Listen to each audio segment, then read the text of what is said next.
Welcome to part 3 of the Intro to Excel Module 1 videos. Let's jump into some exercises and let's continue to keep working through. Let's hop back into the Excel workbook so we can see how this can work. So let's say we're given these numbers. If we use an absolute cell reference, so if I reference this cell and I lock it into place, no matter where I pull, I'll be able to keep that cell reference on the same plane, right? It'll be 1. Now let's try the absolute mixed row reference. Now let's say I only want to lock the row. What we'll do is we'll put a $sign in front of the row number, so 74 in this case. Click enter, and as we pull down, that will lock in. However, if we pull across, it's going to lock the corresponding row so that it doesn't change. Now let's try the absolute mixed column. Click here, we'll put the $sign in front of the letter in this case. As we pull down, that row will dynamically change. However, as we pull across, those values will remain the same since we're locking the column. Now, how can this be useful in the real world? We'll get into some exercises where we utilize this later in the course, but in this case, I think a simple matrix is something that we can solve. So what we want to do is we want to turn our data into a matrix where we're multiplying, adding the row by the column, but as we pull this over, we're still adding that same cell, right? As we go right, we're adding 1 by 3, 1 by 4, 1 by 5, etc. And as we pull down, we're adding 2 by 1, 3 by 1, 4 by 1, and then next, as we see here, 1 by 2, exactly as I'm saying it. So what we want to do is we want to actually think about it for a second. So pause and try and see if you can get the answer. Okay, so now that we're back, let's see if we can do it together. So what we want to do is we want to lock the row and also lock the column. Now, which one are we going to lock? As we pull down, we want to add that 1 by 1, and then 2, and then 3. Correct? So what we're going to do is we're going to lock the column in this case, and then we're going to lock the row in this case by putting a $sign in front of the column letter and a $sign in front of the row number for the next cell. So you'll see as we pull this down, it's going to work great. And as we pull it across, it's going to work even better. Fantastically done. And it's an amazing way to make sure that you're dynamically changing data while referencing specific parts of your Excel sheet. So this would be the filled out matrix. Feel free to try it again and give it a look. So the practice example, we want to know how much ABC company went over or under budget. In the next column, if they went over, put over. If they went under, put under. If it was on budget, then put on budget. Here we can use an if statement, find the month and that they spent the most / save the most using Excel functions. Now this is the data. As I said, this is easily copy and pasteable from the PowerPoint. So what I'll do here, as in most cases with Excel, I can copy this over and paste it into the workbook. But now, since I already have that portion in this Excel workbook, so in this case, we were looking at the data that was from the PowerPoint presentation. What I can do is I can do equals, and we want to know how much over or under budget they were. So I'll take this project budget amount in January, I'll subtract it by the actual spending. Now we know that they had $500 in savings in January. Now, if I pull this formula down, we can see that in some months they had went over budget and some months they had hit their budget.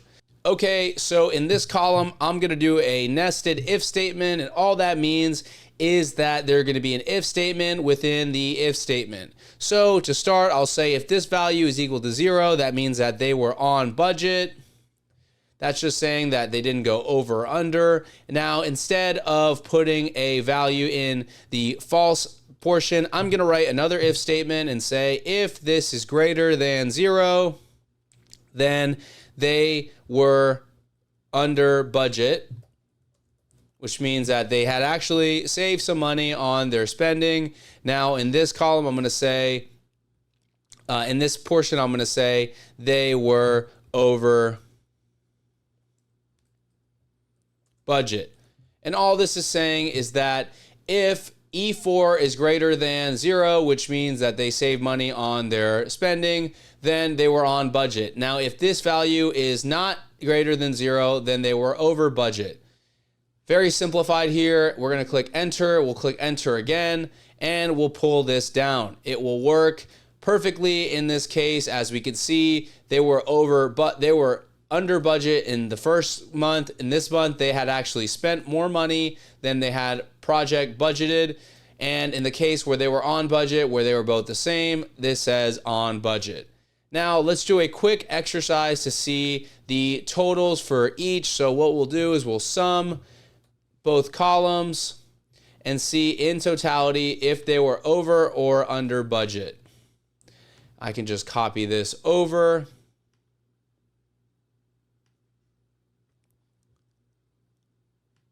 Now, all I can do here is pull this formula down and pull this formula down, and it should work all the same together. So looks like they had spent more money than they had budgeted. So it looks like they were over budget in the final month.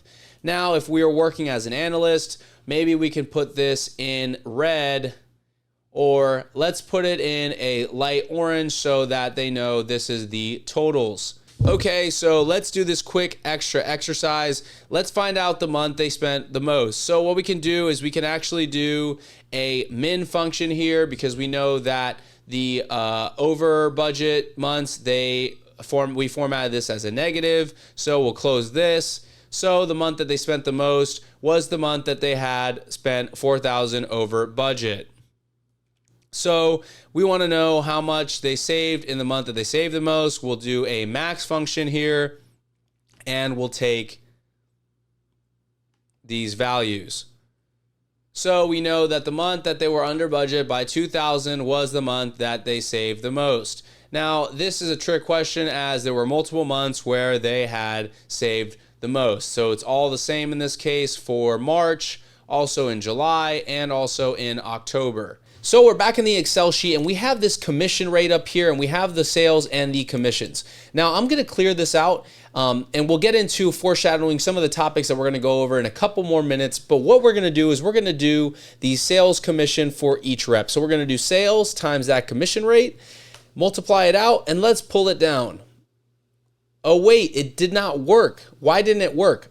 So as you pull down this formula, it's going to be pulling in the other data related to the following cells in the order that you pull it down in. So C29 will all multiply by C27, which we know is not what we want. So how do we solve this? In order to do that, we need to rewrite this formula and put an absolute cell reference in this cell. So what we'll do is we'll press FN F4 to lock this cell, the commission rate, and we'll pull this down.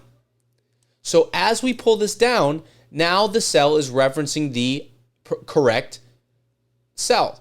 So we're dynamically changing the formula by going down in each row, but we'll be able to update the corresponding value in the corresponding column. So as you can see, as we go down, now that cell for the commission rate is locked and everything works well. Okay guys, let's get into the last part of the video, and this is going to be the analysis tool pack. So the analysis tool pack is a way for you to analyze data quickly and efficiently, and also do some pretty cool regression analysis related functions within Excel. Now, this might sound like really complicated and really difficult, but it's actually very easy to do. So what we're going to want to do is utilize this toolbar up here, and we're going to want to click in add-ins. You can also just type in add-ins here, add-ins, and it should pop up. Or you can also go to File. Let's go down to Option, and this option panel is going to come up. You'll want to click Add-ins, Manage Excel Add-ins, Go, and then you can add Analysis Tool Pack. Let's go ahead and add all of these. and click enter or OK. We'll click OK. Okay, so we're given this weird data, right? We're given this weird data. Your company gives you this data on employees and their wages. Do a quick analysis with the Analysis Toolpack plugin to analyze the data. Now, if you can imagine, it would be hard to go in here and try to copy and paste all this out. Excel has a really cool function, or I guess functionality, where you can go to the Data tab. So let's say we're in the Home tab. Let's go to the Data tab. Let's click to Text to Columns.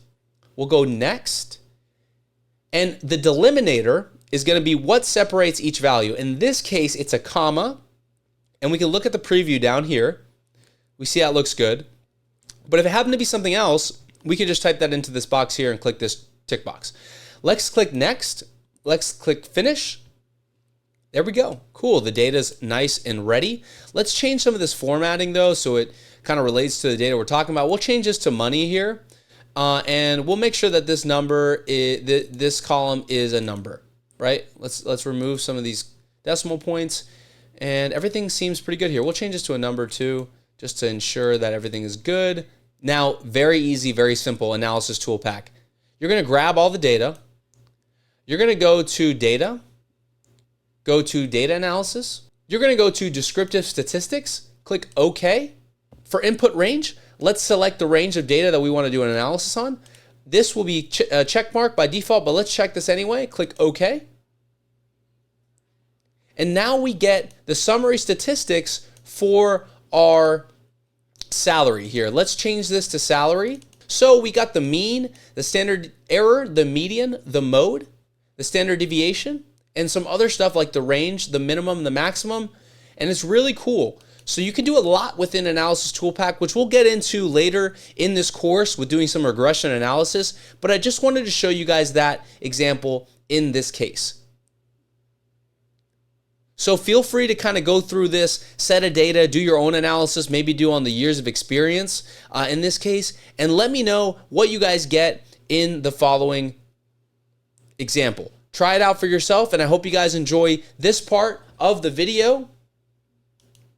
This is Intro to Excel video part 3. Thank you guys for watching this module. I'll catch you guys on the next module in Finance Functions.